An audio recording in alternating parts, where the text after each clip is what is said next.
Caros amigos, hoje trago a vocês uma história aterradora, intitulada O Depoimento de Randolph Carter. Nessa narrativa, acompanhamos o protagonista, Randolph Carter, que compartilha sua experiência sobrenatural e perturbadora ao lado de seu amigo Harley Warren. Uma sequência de eventos sinistros se desenrola, revelando segredos e horrores inimagináveis, desafiando a sanidade de Randolph Carter. A história é uma jornada de mistérios do além, capaz de arrepiar até mesmo os corações mais corajosos. O depoimento de Randolph Carter, repito-vos, cavalheiros, que vosso interrogatório é inútil. Detende-me aqui para sempre, se quiserdes, prendei-me ou executai-me se tendes necessidade de uma vítima para propiciar a ilusão a que chamais justiça. Não posso, porém, dizer mais do que já disse. Contei-vos, com toda a sinceridade, tudo de que me lembro. Nada foi distorcido ou escamoteado, e se alguma coisa permanecer vaga, é apenas devido à nuvem escura que caiu sobre meu espírito. Essa nuvem é a natureza nebulosa dos horrores que a fizeram abater-se sobre mim.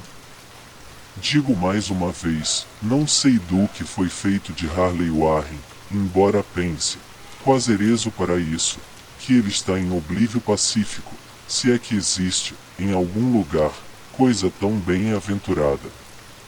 É verdade que por 5 anos fui seu melhor amigo e que, em parte, compartilhei de suas terríveis pesquisas sobre o desconhecido.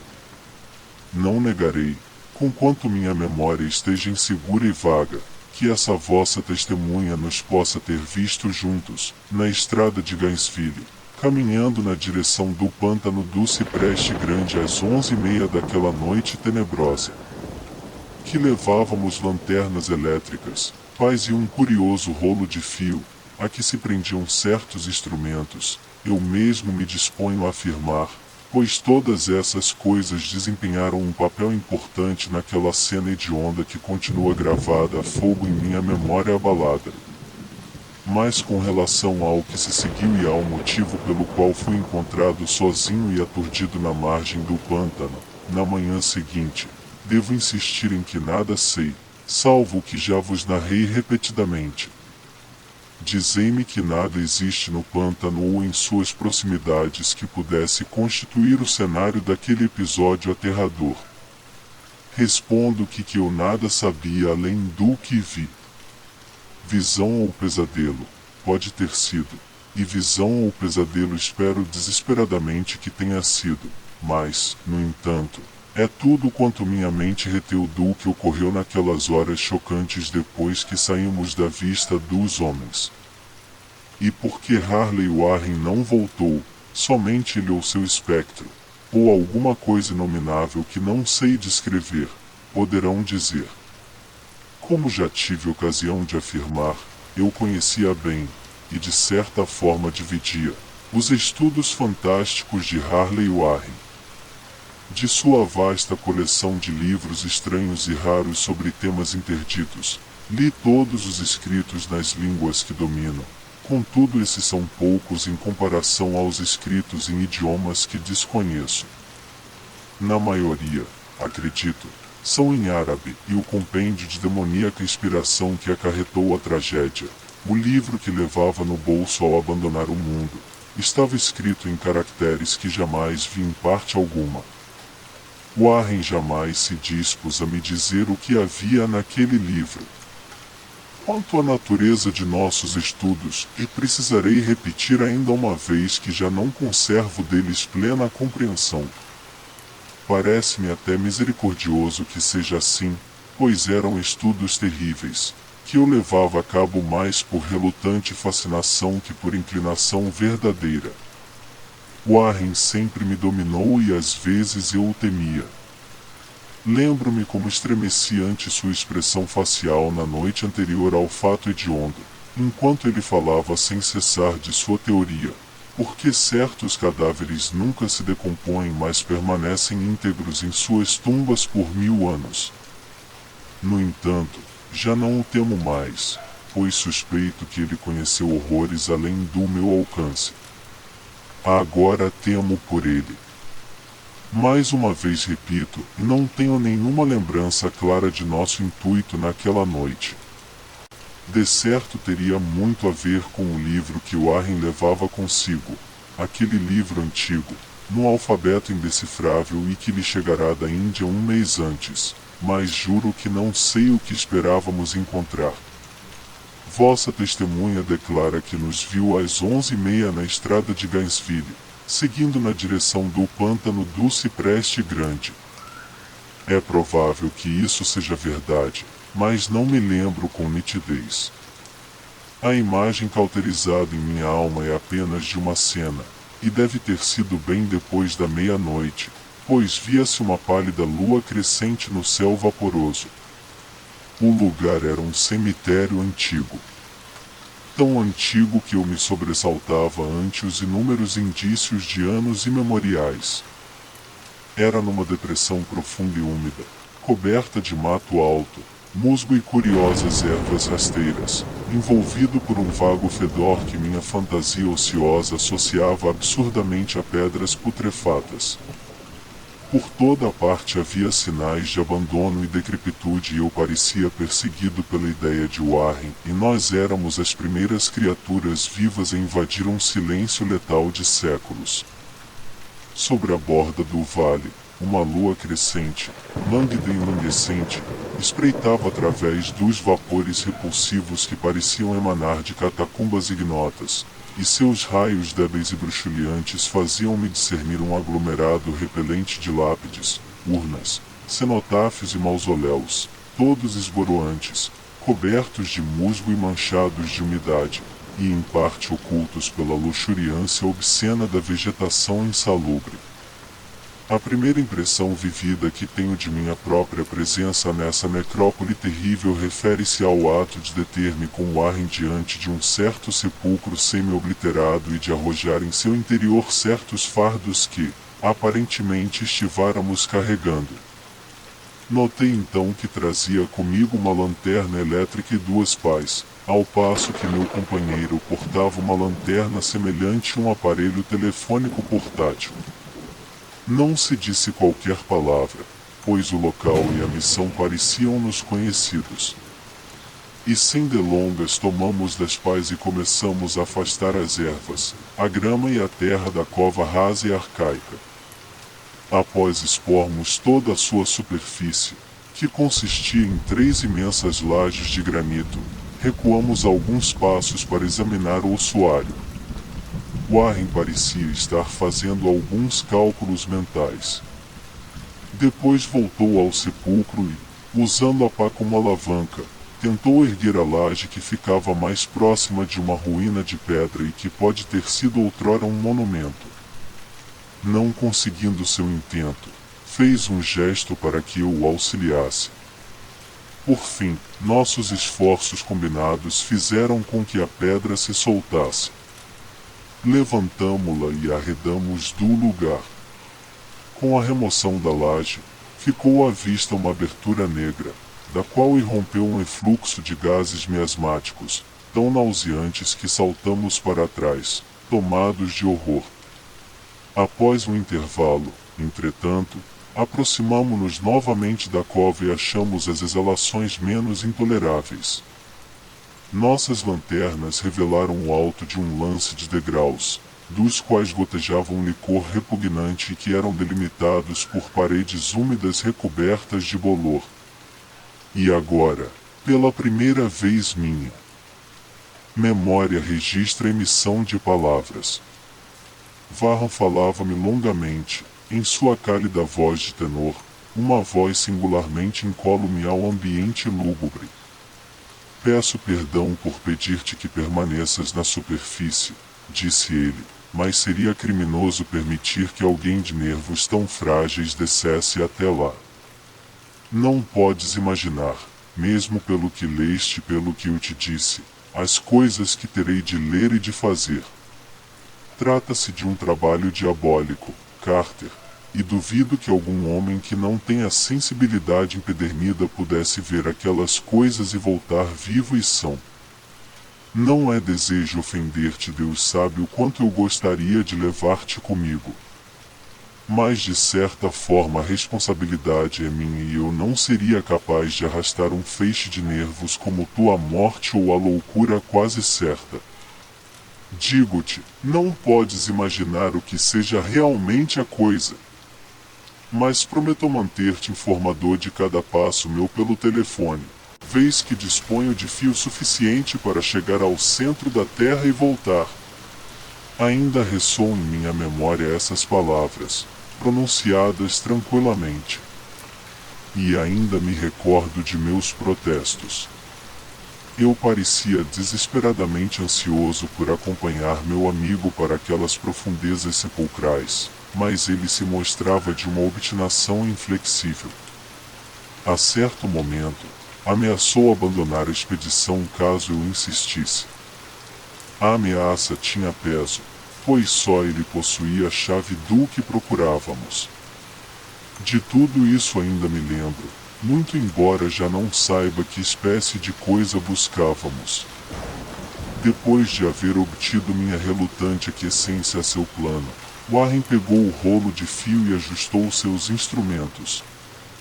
A um gesto seu, peguei um destes e sentei-me numa lápide vetusta e descolorida, junto da abertura recém-exposta.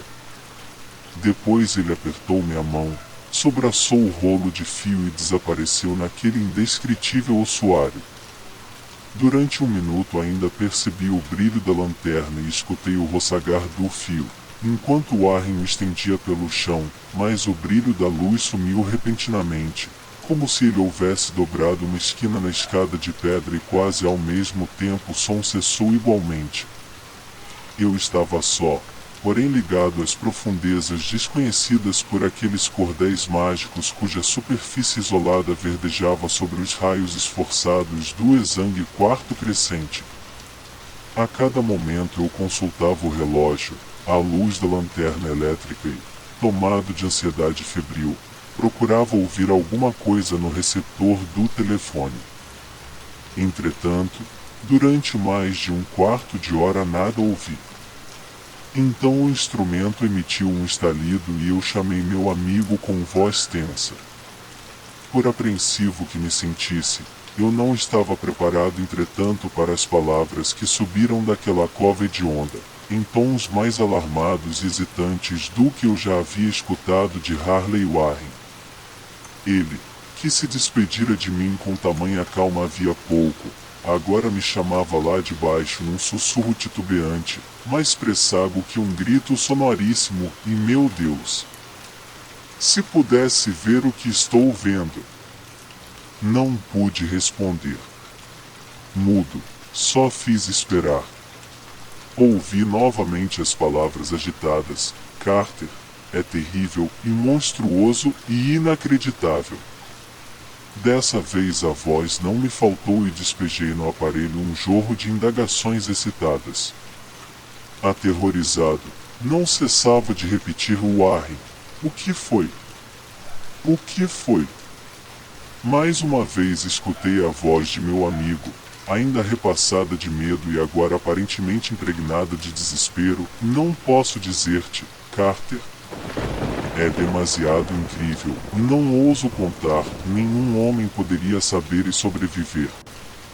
Santo Deus! Jamais sonhei com isso. Voltou o silêncio, apenas quebrado pela torrente de perguntas sobressaltadas que eu fazia. Ouvi então novamente a voz de Warren, num tom de delirante consternação: Carter, pelo amor de Deus, repõe a laje no lugar e sai disso se puderes. Deixa tudo mais e corre, e é tua última oportunidade. Faz o que eu digo e não peça explicações. Eu escutava, mas só conseguia repetir minhas perguntas frenéticas.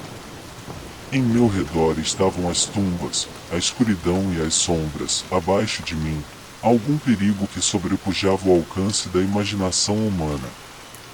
Mas meu amigo corria mais perigo que eu e sobre meu medo passou um vago ressentimento de que ele me julgasse capaz de abandoná-lo em tal situação. Novos estalidos e após uma pausa, ouvi o grito angustiado de Carter: "Te manda! Pelo amor de Deus, põe a laje no lugar e te manda, Carter!"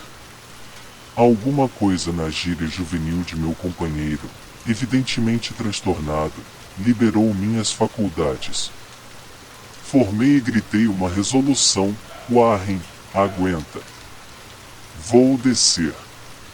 No entanto, diante dessa proposta, o tom de meu interlocutor transformou-se num grito de completo desespero e não compreendes. É tarde demais, e por minha própria culpa. Põe a laje no lugar e corre, e não há mais nada que tu ou outra pessoa possa fazer.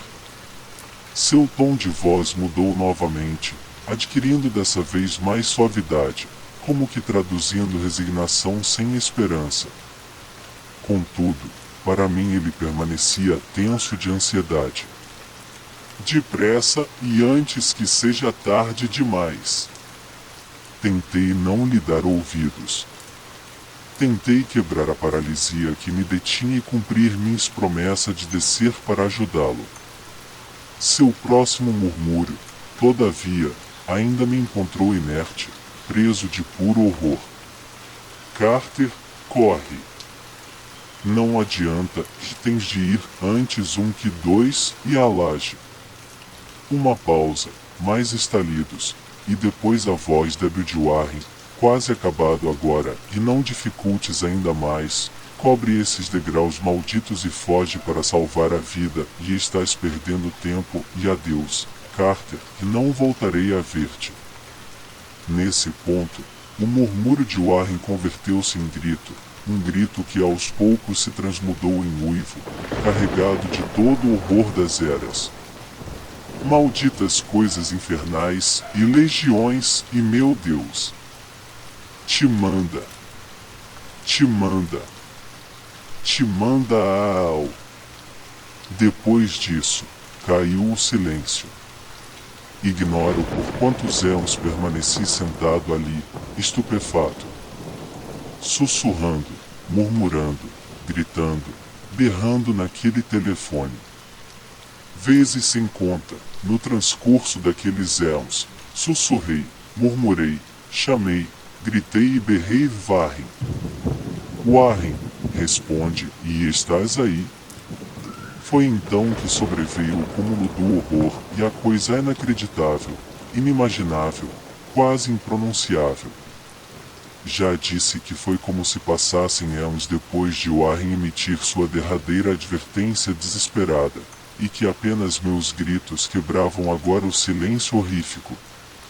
Contudo, depois de algum tempo houve um novo estalido no telefone e eu apurei os ouvidos. Mais uma vez chamei: "Warren, estás aí?" E como resposta ouvi aquilo que lançou essa nuvem sobre minha alma. Não tento, senhores, explicar aquilo e aquela voz, e nem posso abalançar-me a descrevê-lo em minúcia, uma vez que as palavras iniciais roubaram minha consciência e criaram um vazio mental que se estende ao momento em que despertei no hospital. Direi que a voz era profunda, cava, gelatinosa, remota, sobrenatural, inumana, desencarnada? Que direi? Ela marcou o fim de minha experiência e é o fim de minha história.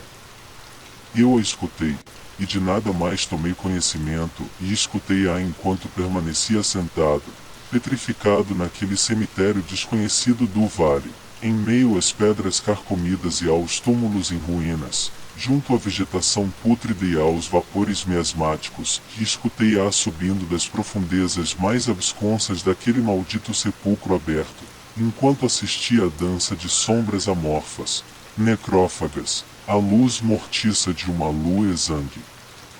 E o que ela disse foi: "Idiota, Warren está morto." Espero que todos tenham apreciado essa arrepiante e misteriosa história, o depoimento de Randolph Carter. Como puderam perceber, Adentrar o desconhecido pode nos levar a lugares sombrios e aterradores, onde segredos inimagináveis se escondem. Essa narrativa nos convida a refletir sobre a curiosidade humana e os limites do conhecimento.